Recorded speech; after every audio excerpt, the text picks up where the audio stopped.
Brexit negotiator for the UK David Frost has warned the European Union Michel Barnier should be allowed to evolve their negotiating position if the bloc wants to secure a deal with Britain before December 2020.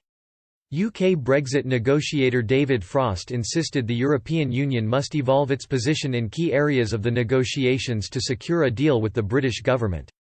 Mr. Frost has repeatedly clashed with EU chief negotiator Michel Barnier over his insistence on creating a level playing field between the UK and the EU following the end of the transition period. Asked whether the current mandate given to Mr. Barnier could result in a deal, Mr. Frost told the Future Relationship with the European Union Committee, "Our view at the moment is that mandate, at least in key areas, is not a mandate that is likely to produce an agreement that can be agreed with us. A related question is if the EU must formally change its mandate or not. I remember last autumn we were told often the EU had to change its mandate if we wanted a different outcome on the Northern Ireland backstop. To my knowledge it never did, formally, but nevertheless changed its position." Responding to committee chair Hilary Benn, Mr. Frost added, "If you're asking do we think the EU needs to evolve its position to reach an agreement, yes, we do.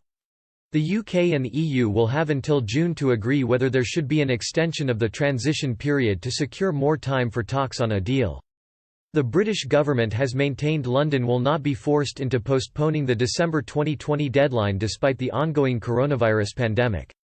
Brussels has demanded since the beginning of talks London agree to a common set of rules and standards to avoid unfair competition from UK business at the end of the transition. The UK however had rejected the suggestion, insisting the country will become fully independent from both single market and customs union rules whether there is a deal in place or not at the end of the year.